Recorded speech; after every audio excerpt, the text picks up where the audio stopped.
তো আজকে এসেছিলাম বাঁকুড়ার পুয়া বাগানে, হঠাৎ করে দেখো কার সাথে দেখা। নমস্কার, এই যে দাদার সাথে দেখা। দাদার নাম তারকচন্দ্র পাল। তারকচন্দ্র পাল। দাদার একটু ব্যাক সাইডটা একটু দেখান। গাছ লাগান হেসে হেসে গাছ বাঁচান, গাছ লাগান হেসে হেসে গাছ বাঁচান ভালোবেসে, সৌজন্যে তারকচন্দ্র পাল।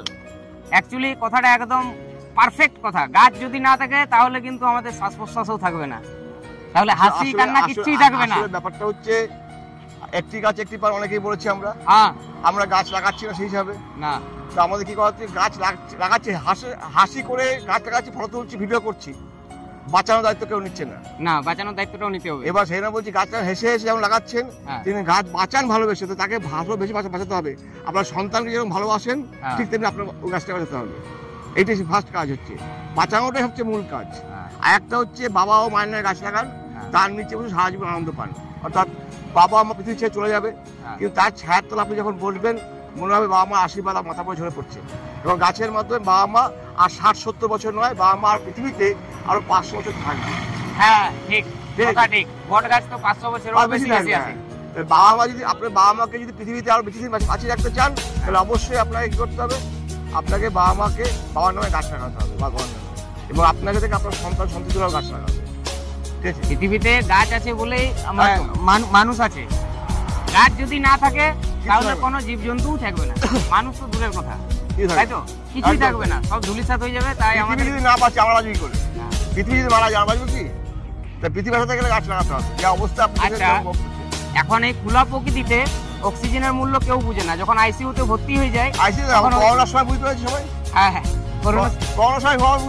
ভালোভাবে বুঝতে পেরেছে। তখন বোঝা যায় যে একটু অক্সিজেনের কতটা মূল্য। গাছ ফ্রিতে দিচ্ছে বলে আমরা কদর করি না। প্রতিদিন 3 সিলিন্ডার অক্সিজেন পৃথিবী থেকে, 3 সিলিন্ডার, 1 সিলিন্ডার না। এবং প্রতিদিন 2000 টাকার মতো অক্সিজেন নেই পৃথিবী থেকে। ওই তার বিরুদ্ধে একটা গাছ লাগাবো না, শুধু মোটরসাইকেল নিয়ে ঘুরে বেড়াবো?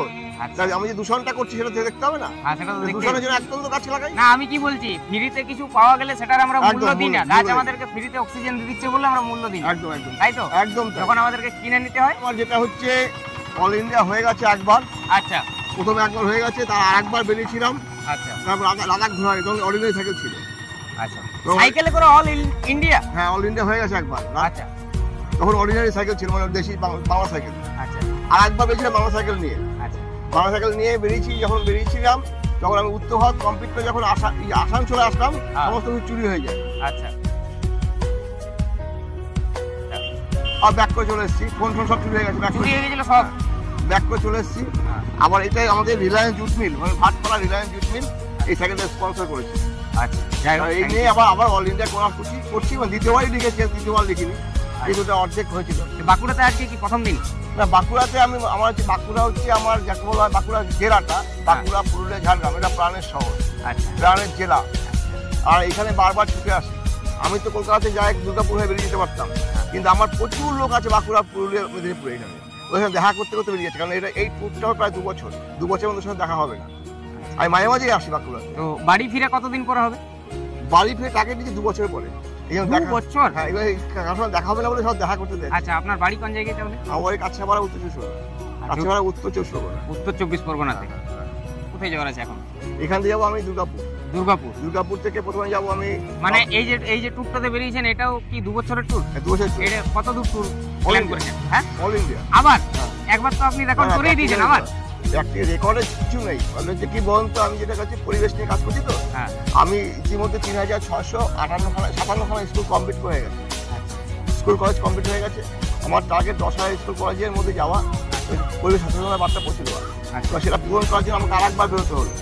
ঠিক আছে, ওই টার্গেট করার জন্য আমি বেরোলাম। কারণ স্কুল কলেজ ছাত্রছাত্রীদের মধ্যে যদি পরিবেশ চেতনার বার্তা পৌঁছে দিতে পারি, তাহলে হয়তো কিছুটা উপকার হবে। কারণ বুড়োদের কাছে কিছু হবে না, বউরা কিছু করতে হবে না। এখন সব ইয়ং জেনারেশন, হ্যাঁ, যারা একদম নতুন স্কুলে কলেজের পড়ুয়া, ওদেরকেই বুঝাতে হবে, তারাই লাগাবে। অল ইন্ডিয়া সাইকেলিং, তারকচন্দ্র পাল, দুটো ইউটিউব আছে। আর আমার ফেসবুক পেজ যেটা হচ্ছে ভারতের গ্রাম, ইন্ডিয়ান ভিলেজ, আর একটা হচ্ছে তারক পাল অ্যান্ড ইউ। আপনারা যদি দেখে থাকেন তাহলে অবশ্যই সাবস্ক্রাইব করবেন, কারণ দাদা যে কাজটা করছে আমাদের সকলকেই সেই কাজটা করা উচিত।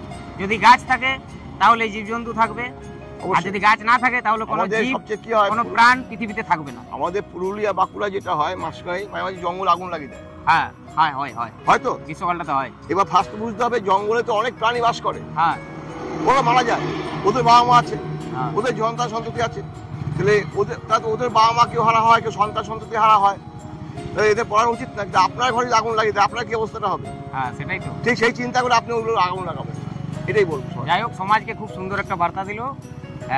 নমস্কার, সকলে ভালো থাকবেন, সুস্থ থাকবেন, হাসি খুশি থাকবেন। আমার পেজটাকে দেখবে, আমার নাম তারাচন্দ্র পাল। আমার অবশ্যই আমি তো চাইবো ইনাদের মতন মানুষকে সাবস্ক্রাইব করা উচিত, ইনাদের মতন মানুষকে ফলো করা উচিত, যেহেতু পরিবেশকে বাঁচাচ্ছে, তাই তো? আর পরিবেশ রইলেই আমরা রইল। আপনাদের ভালোবাসায় আমার চলা। ধন্যবাদ।